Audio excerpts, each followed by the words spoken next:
Today, the Lodge expresses disappointment with today's guilty verdict in the case of Division Police Officer Adam Coy. From the onset, we've maintained that this case is marked by political influence and bias, which compromised Officer Coy's right to a fair trial in this community. The FOP has supported Officer Coy throughout this process, monitoring the case closely and advocating for fair and unbiased examination of the facts. While we acknowledge the heartbreaking loss of Mr. Hill's life, we truly do.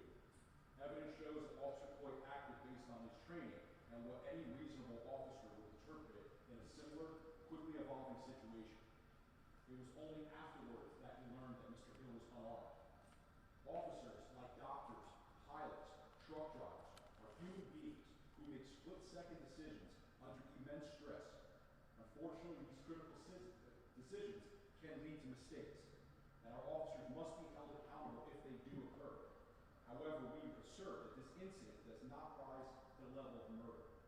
We have voiced concerns since the beginning about these politically charged statements from public figures, activists, some members of the media, elected officials, in our view, made a fair trial in this county unattainable. I'm telling you right now, on behalf of the FOP, we mourn the loss again of Mr. Hill, but we stand firm in the belief that Officer Coy was subject to political and some media bias, which nobody should face in court. Today's outcome reflects that environment, and we urge the community and its leaders to ensure law enforcement officers receive fair treatment under the law, just like anybody else in the law they enforce. The FOP will continue to support Officer Coy and his family during this difficult time. We remain committed to supporting transparency, accountability, and fairness in our rank and file while advocating for just and unbiased decisions in the court. No.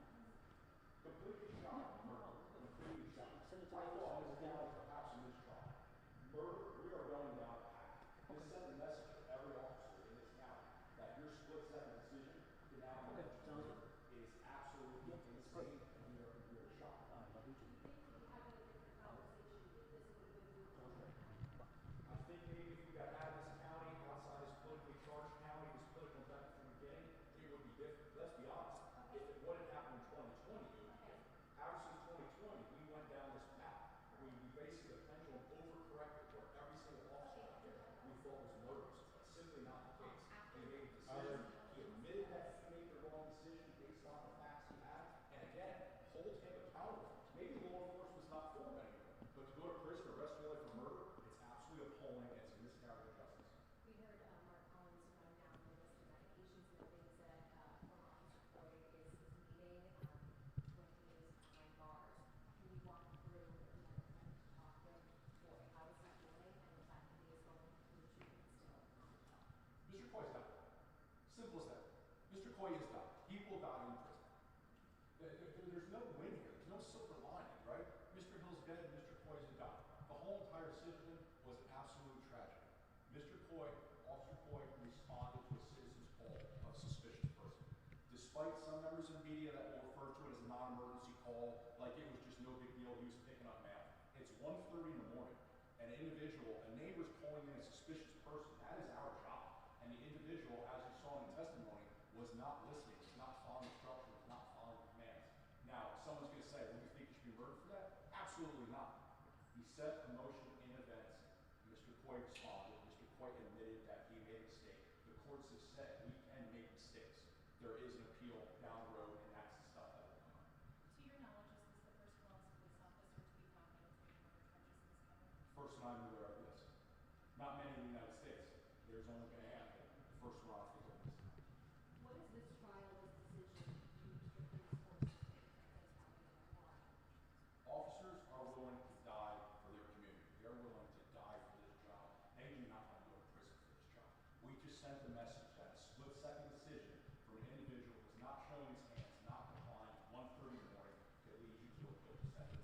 That will have ripple effects in the law enforcement community, not just here in Columbus, in the state and the greater nation. There's no doubt about it. I'm going to tell them that we're going to stick by Officer Coy's family, anything they need. I would say the same for Mr. Hill's family. If there's anything they need, we're part of this community, we want to help. But remember, before we went into this trial, we had $10 million already paid out to the family. We named a city community center after have a law after Mr. Hill. Every single person in that jury, they're aware of that before that started. To your question, Anna, that's why we originally thought, let's get it outside this county where it's not politically charged. Anything else you want to add? No, again, I cannot say this enough. The family of Mr. Hill, the family of Mr. Coy, they have a silent burden from all this, and we can't forget them. And I pray for each and every one of them. I truly do. Okay, our next.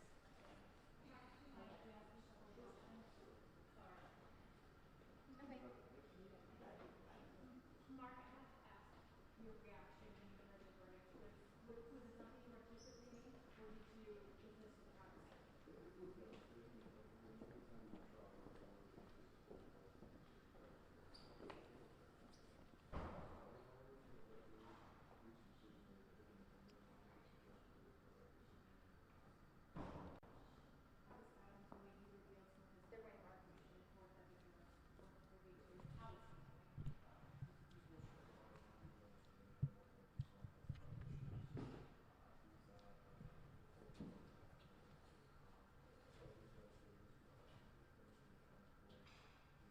Yeah, of course.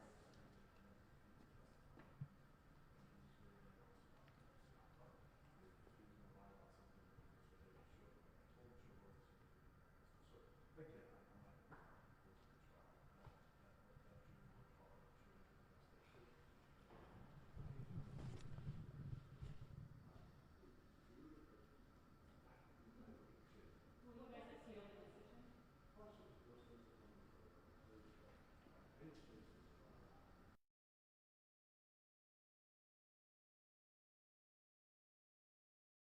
You have to understand about these types of cases is there's no Ohio, there's nothing that says this is how you instruct a jury. So you argue that back and forth based on the facts. So that's why you heard the judge go over some arguments with regards to jury instructions, as well as some of the other things that were said, some of the objections. So someone will look at that, and it's always, this is just the next step in the fight. Adam Coy has been knocked down before, and so he'll go through this process. And, we place both him and the Hill family in possible situations with this. So this is just something that is the next step, and his family and friends will be there to support him, as will Ms. Stevens and I. How about his family? We saw his kids in there. How are they doing? Brutal, brutal. I mean, they could never imagine this. Every day their father left home, they don't know if they would see him.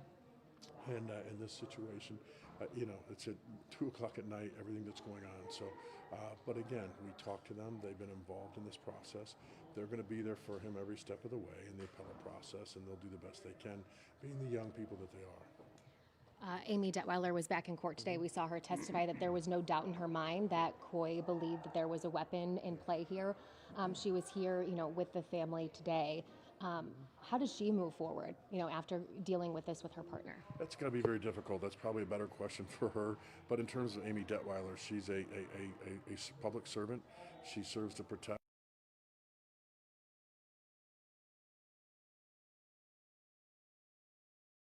I wasn't fearful because I know what I saw. I know what happened. I know what he did. So, there was no question in my mind. What about the FOP president? He literally just said right before you came out, Andre wasn't complying. He was told to put his hands up, to show his hands, and he wasn't compliant. Well, the video shows something different. The jury spoke different as well. What's it been like to have to wait 4 years for this moment? It's been way too long. It's been way too long. But I'm glad that it's over. It won't bring Andre back, but hopefully it will set a precedent across the board for everyone else. That this is not something that we can tolerate. What is your message to people who have been through something similar? Where do you get strength from? My family, my friends, God. I know what's right and what's wrong. So just keep the fight alive. When you saw Adam Coy walk back to the back of the courtroom and you knew he was going to jail tonight, I didn't see him. We left the courtroom by then. But so knowing that he will be behind bars tonight, what are your thoughts? I'm glad. Because at least he's still breathing. My brother is gone, so at least he still has his life.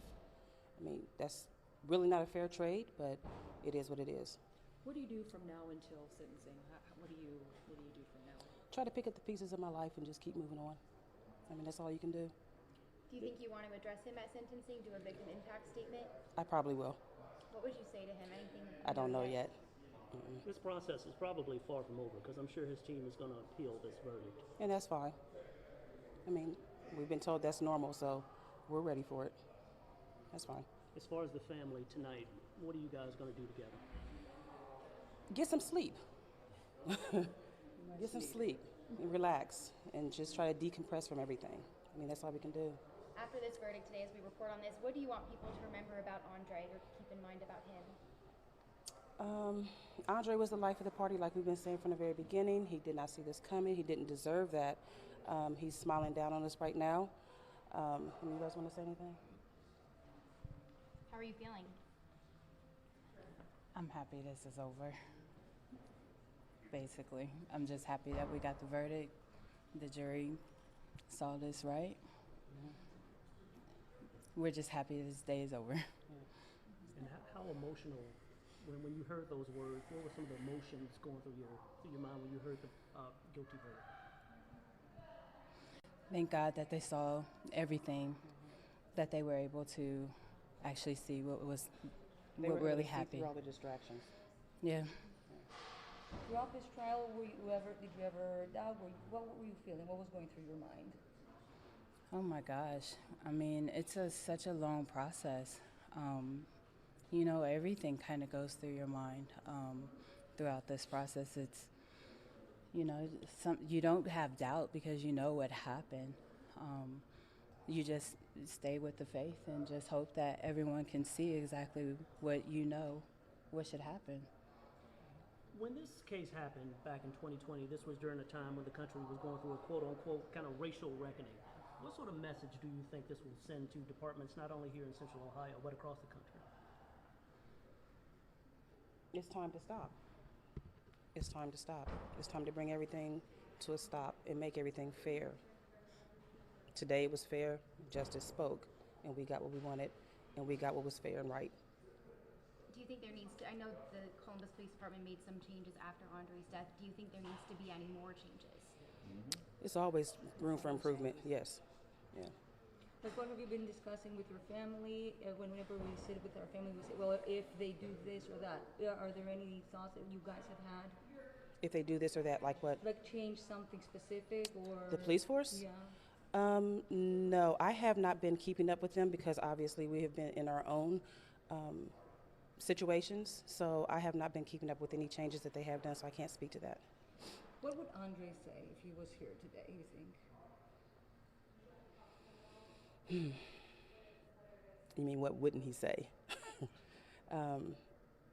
He'll be glad that justice prevailed. He would be glad that the truth was heard and it wasn't covered up. There were no distractions.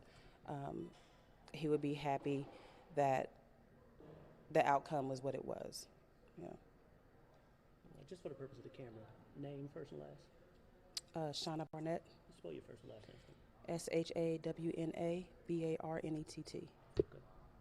Michelle Hairston. Spell that first and last name. MICHELLEHAIRSTON. And you're both his sisters? Yes. Thank you very guys. much. Thank you very much.